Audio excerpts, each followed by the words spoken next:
Tout de suite. Début du coup de l'analyse technique, on est sur maintenant le DAX. On va commencer par le DAX en mensuel. Bon, le DAX en mensuel, sur cette unité de temps là, il n'y a rien à dire de plus. C'est-à-dire que bon, c'est tous les mois comme d'habitude. On a eu une semaine assez particulière. Il n'y a pas eu énormément de mouvements, même si ça s'est pas mal orienté quand même à la baisse.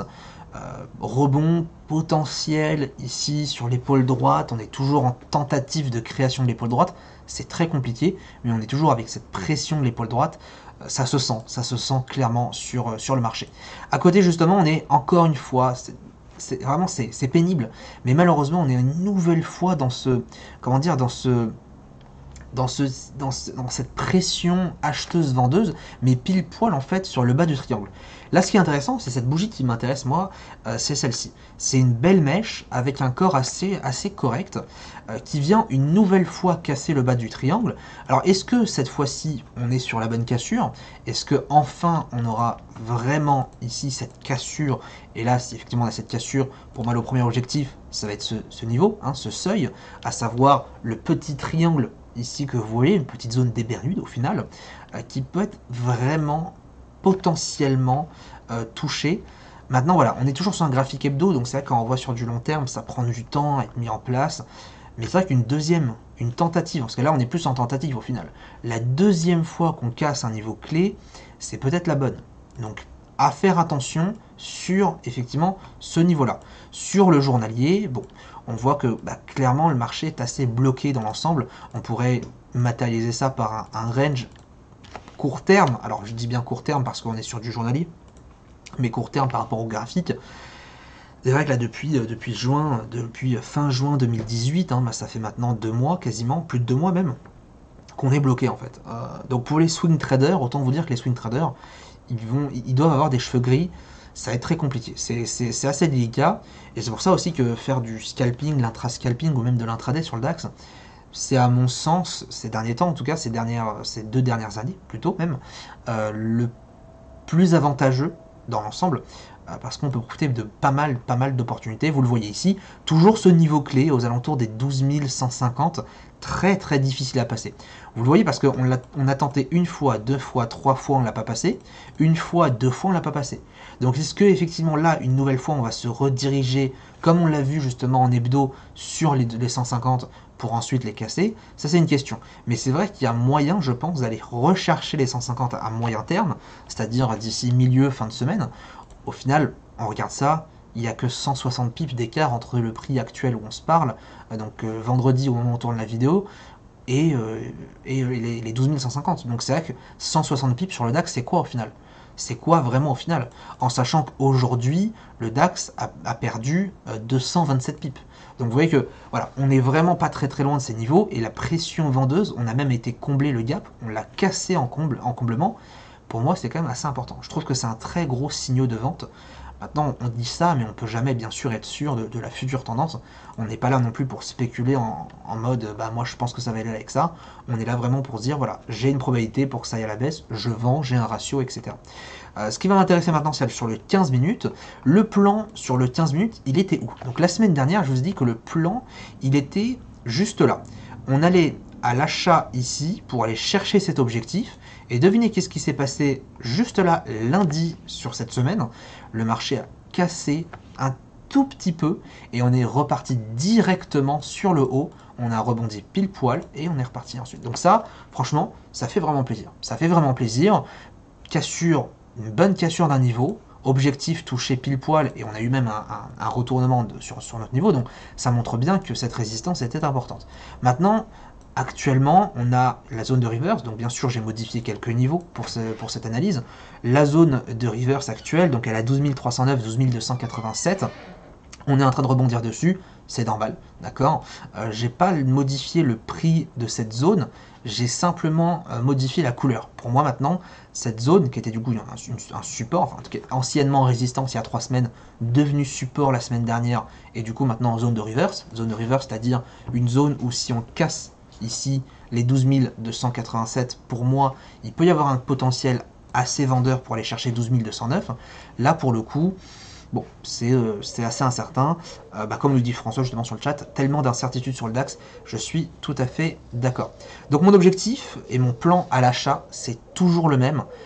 Start haussier pour aller chercher l'objectif short. L'objectif du start ici, là, 12 502. Je ne change pas de plan. Si jamais on revient chercher ce niveau, pour moi, on sera toujours d'actualité. Et encore mieux, même si on casse l'objectif du start, il y a une très grosse probabilité pour qu'on aille justement chercher la zone haute intraday à 558, pour la simple et bonne raison que on a, vous le voyez ici, eh bien un gap. Un gap qui n'a pas été comblé.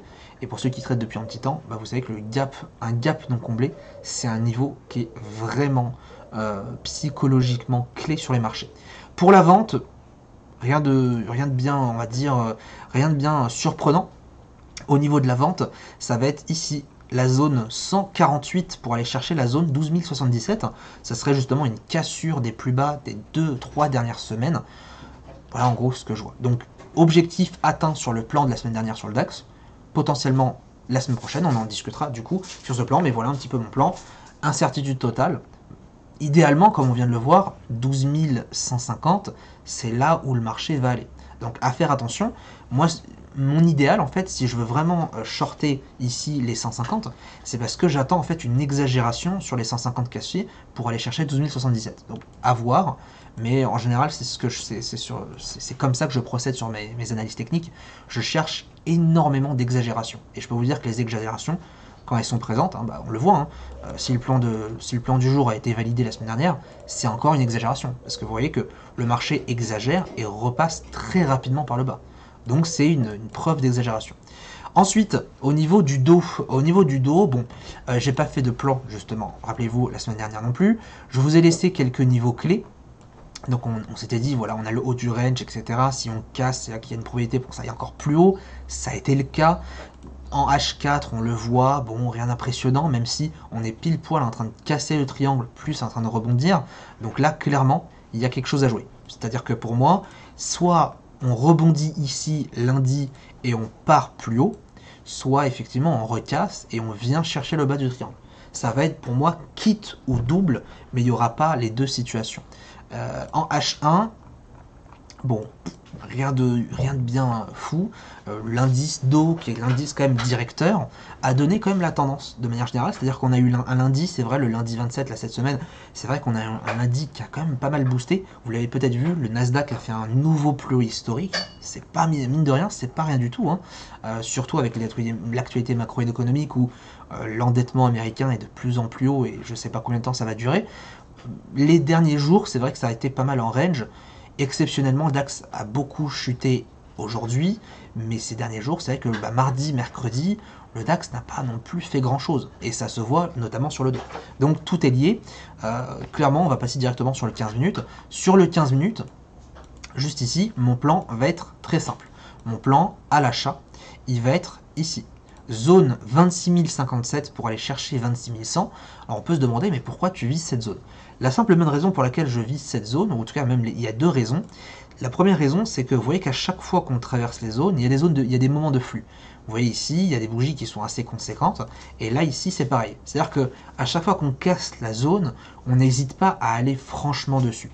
À l'inverse, ici, ce qui me donne encore plus confiance, c'est qu'on a eu des retournements en plein milieu de la zone. Et vous pouvez vous dire, mais pourquoi tu fais ça? Je comprends pas un peu ta logique. Je trouve que personnellement, sur les analyses techniques, quand on a des zones qui sont très bien respectées et que par la suite le marché rebondit en plein milieu d'une zone sans aucune raison, eh bien je trouve que beaucoup de fois, allez, en tout cas 3/4 du temps, quand on va revenir chercher cette zone, on va aller très rapidement vers le haut et donc aller justement valider cette zone. Donc pour vous dire, mon plan à l'achat, 26 057 pour aller chercher 26 100 dans un premier temps, et on verra par la suite 26 147. Pour la vente, ça va être une petite vente. Voilà, je vous le dis, ça va être une toute petite vente de 25 pips, pas plus. Là, on parle vraiment sur des signaux intraday. Là, je ne vous parle pas de mon intra-scalping, etc. 25 817 pour aller chercher 25 785. C'est vrai, c'est une petite zone, c'est vrai, mais vous le voyez encore une fois, c'est une zone où il y a un gap, donc j'attends une exagération. C'est une zone où à chaque fois on a eu encore une fois du flux.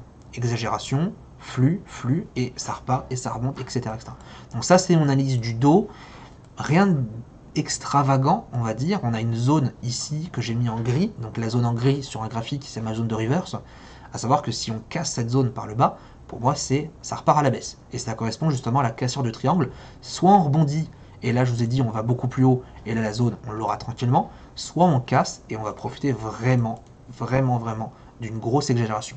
Voilà un petit peu sur le dos, je passe assez rapidement dessus, mais pour moi ça reste une analyse plutôt sympa. Ensuite on va terminer sur l'euro-dollar.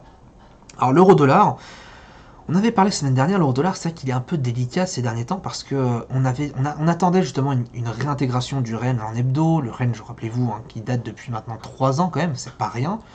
On a réintégré le range, on a annulé la réintégration, on est reparti à la hausse, enfin bref, c'est un peu la merde. On va pas se le cacher, sur l'euro-dollar, en ce moment, c'est un petit peu la merde. Et Trump n'arrange pas les choses, parce que c'est vrai que ces derniers temps, il a publié pas mal de petits messages, parce que beaucoup de personnes aux États-Unis commencent à demander sa destitution, et il a affirmé justement que s'il était destitué aux États-Unis, ça va être la crise économique et les marchés allaient plonger, allaient chuter.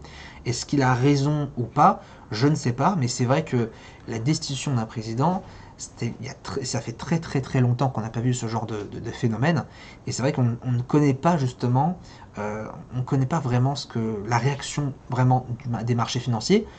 C'était pas possible de prévoir que le marché allait baisser de 1000 pips le jour de son élection il y a 2 ans, et que ça allait monter de 1000 pips le jour même. Ça, c'était impossible à prévoir. Donc, que dire justement d'une potentielle destitution? Je ne sais pas. Pour l'instant, en tout cas, les marchés ont l'air d'être plutôt satisfaits. C'est-à-dire qu'on voit qu'on a l'euro-dollar qui baisse, mais si l'euro-dollar baisse, c'est-à-dire que le dollar monte. Hein, l'euro baisse et le dollar monte. Donc si le dollar monte, c'est que bizarrement, il y a quand même, je sais pas, un petit conflit d'intérêts, peut-être une hésitation là-dessus. Le milieu du range ici, avec cette flèche bleue, qui est vraiment le milieu le plus important, comme d'habitude, on n'a pas réussi à le casser, donc pour moi, ça va être potentiellement un objectif sur les plus bas ici à 1.15 430. Là on parle sur du beaucoup plus long terme bien sûr. Moi ce qui va m'intéresser c'est de repasser ensuite sur du H1 et sur du H4. Au niveau du H4, bon, rien de fou dans un sens, mais c'est vrai que ce support ici 1.15 65 4, il est clé et il peut vraiment nous donner une bonne opportunité. En H1 du coup pour mon plan de la semaine, vous le voyez, j'ai laissé volontairement en fait la marque des trades que je vous ai proposé justement vendredi dernier. Je vous ai proposé quoi? Je vous ai dit bon, moi ce que je vois c'est qu'on a une cassure ici, hein, de ce niveau pour aller chercher les 1.17 114. Ça a été le cas, c'est-à-dire qu'on les a cassés juste là, on a été les chercher, ça a rebondi quasiment pile poil dessus, on est reparti à la baisse. Proprement comme ça, et franchement, c'est vraiment très clean. Donc le plan, clairement, il est intéressant. Mon plan à l'achat reste aussi le même. Voilà. Il reste le même, pourquoi? Parce qu'encore une fois, même si on a eu des zones de flux ici, ici et ici, eh bien, on a eu là un mouvement de retournement qui n'avait pas de sens. Et ça, comme je l'ai dit il y a quelques secondes, eh bien c'est intéressant pour moi. Donc je vais aller chercher une exagération sur les 1,17 114 une nouvelle fois. Et puis à la vente, ça va être la zone basse du range. Je vais chercher aussi une exagération sur les 1.14 909. Donc on a vraiment cette petite zone de vente qui va être légèrement modifiée. C'est-à-dire que la semaine dernière, je vous ai proposé cette vente. Et bien aujourd'hui, je vous propose cette vente-là. Alors c'est pas que je vous propose, c'est que je vous indique qu'est-ce que moi je vais faire concrètement. Voilà ce que je pourrais potentiellement faire. On est pile poil justement ici sur, comment dire, le reverse. Alors, c'était pour rigoler bien sûr, hein, acheteur, etc. Mais on est pile poil sur la zone de reverse comme sur le dos. C'est-à-dire que là, clairement, il y a quelque chose à jouer. C'est-à-dire que là, c'est tout ou rien. Soit l'euro-dollar casse ce niveau 1.16 et on part à la baisse, 1.16 niveau clé, niveau rond, important à connaître, ou soit effectivement on remonte et là on profite d'une exagération à la hausse. Voilà en gros pour l'analyse technique de la semaine. On va aller maintenant tout de suite checker le calendrier économique. Au niveau du calendrier économique, hop, ici, on va aller dans filtre comme d'habitude, je prends les annonces notées 3 sur 3, on va les appliquer, on va les regarder donc la semaine prochaine, et on voit que effectivement lundi prochain, c'est férié au Canada et c'est férié aux États-Unis. Donc concrètement, ne vous attendez pas à un DAX qui va beaucoup bouger, ne vous attendez pas à un marché de l'euro-dollar qui va non plus énormément bouger. Clairement, les États-Unis, voilà, faut voir mettre les marchés en pause. En général, sur ce genre de phénomène-là, je préfère limite prendre un jour entre guillemets de congé, c'est-à-dire je préfère limite ne pas trader, même si je suis devant mes écrans, et me concentrer sur d'autres projets. Lundi, du coup, vente au détail en Australie, pas important. Pour moi, lundi, du coup, vous voyez que les indices PMI, bon, de manière générale, c'est pas fou. Ce qui va m'intéresser, donc mardi 4 septembre, c'est les décisions de la RBA sur les taux d'intérêt. Ça, c'est une annonce qui est toujours très importante, les taux d'intérêt. C'est à 6h30 du matin pour ceux qui tradent tout ce qui est AUD, NZD. On aura ensuite les taux d'intérêt de la Banque du Canada, le mercredi à 16h. Bon, clairement, les débuts de semaine, c'est normal, hein, les débuts de semaine de mois, c'est des mois qui sont c'est des annonces qui sont assez importantes. On a forcément la Fed, la BCE, etc. L'annonce la plus importante, c'est pas celle-ci, contrairement à ce qu'on peut croire, c'est pas jeudi. Les stocks de pétrole, oui, pourquoi pas, mais l'annonce la plus importante, justement, vendredi prochain, la semaine prochaine, je vous ai spoil, c'est vendredi prochain. Comme d'habitude, hein, chaque premier vendredi de chaque mois, la création d'emplois dans le secteur non agricole, donc la NFP à 14h30 sur le dollar, notamment aux États-Unis, qui va bien sûr impacter aussi les marchés du DAX, du CAC, de tout ce que vous voulez. C'est pour moi l'annonce la plus importante, l'annonce régulière la plus importante. D'accord ? Il faut vraiment retenir cette date pour ceux qui ne connaissent pas, chaque premier vendredi du mois. Donc là, effectivement, on est vendredi 7 septembre, le prochain vendredi, donc cette NFP va être importante. Et contrairement à ce qu'on pourrait croire, la création ici d'emplois non agricoles n'est pas la vraie annonce, c'est une pré-annonce. Très important à connaître, mais en gros, voilà ce qui va se passer.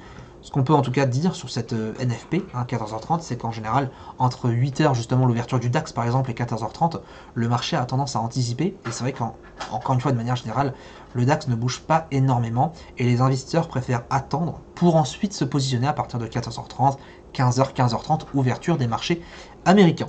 Voilà un petit peu pour cette analyse, j'espère qu'elle vous aura plu. On se retrouve du coup pour une prochaine analyse technique la semaine prochaine. N'oubliez pas qu'on est en live tous les vendredis à partir de 18h, au moment où en fait je tourne cette vidéo. Très belle semaine de trading à tous et à bientôt.